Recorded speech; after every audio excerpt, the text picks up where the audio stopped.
पूरा narrative. Doctor Bhaskar, professor Bhaskar, मैं ये जानना चाहता हूं कि ये जो इस इंफॉर्मेशन एज को, जिसमें आपने कहा मिस इंफॉर्मेशन एज है, और ये मिस इंफॉर्मेशन भी ज्यादा हो रहा है, लेकिन जो मिस इंफॉर्मेशन ऑर्गेनाइज तरीके से स्टेट को अपने साथ जोड़ करके, और पूरा स्टेट एजेंसी, स्टेट स्पॉन्सर्स जिसको कहते हैं, तो स्टेट एक्टर्स जो है वो खुद मिस इंफॉर्मेशन में शामिल हो गया। तो क्या स्टेट एक्टर्स, ये जो ट्वीट हो रहे हैं और असीम मल्होत्रा के इतने रीट्वीट्स हो रहे हैं, क्या स्टेट एक्टर्स अब इसका कोई कॉग्निजेंस लेगा? आपको ऐसा लगता है?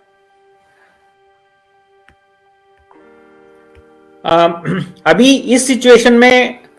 उनको कॉग्निजेंस लेके क्या करेंगे पता नहीं, क्योंकि इस सिचुएशन में शायद नहीं कर सकते, लेकिन अब तक तो काफ़ी डैमेज हो चुका है पिछले 1.5 साल में। बहुत सारे लोग इसमें फॉल्स नैरेटिव में बिलीव करते हैं और उसके कारण उनका हेल्थ काफ़ी अफेक्ट हुआ है, चाहे वो लॉकडाउन से हो, चाहे वो ये नई बूटी से हो। बहुत नुकसान हुआ है लोगों को, लेकिन अभी तो लगता है इस सिचुएशन में इसका सेंसरशिप होना मुश्किल है।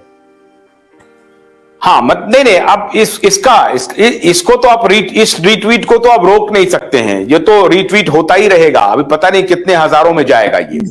मेरा ये कहना है कि इस रीट्वीट के बाद और इतने बड़े मीडिया एक्सपोजे के बाद, क्या जो स्टेट एक्टर्स हैं अलग अलग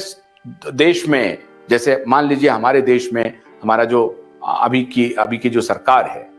या प्रधानमंत्री है, जो स्वयं इस नैरेटिव को एक प्रकार से बुन भी रहे थे और नैरेटिव में फंस भी रहे थे, ये दोनों तरफ से चल रहा था। वो खुद नैरेटिव बना भी रहे थे, या जो मीडिया नैरेटिव बना रही थी उससे वो कैरी डबे भी हो रहे थे। अब ये तो हमको समझ में नहीं आ रहा है कि दोनों हैंड इन ग्लोव थे, वो किस प्रकार, कौन किसको चला रहा था, ये अभी पता चलेगा। लेकिन पॉलिटिकल लीडर्स की एक खासियत होती है, अगर उनको लगता है कि कोई ओपिनियन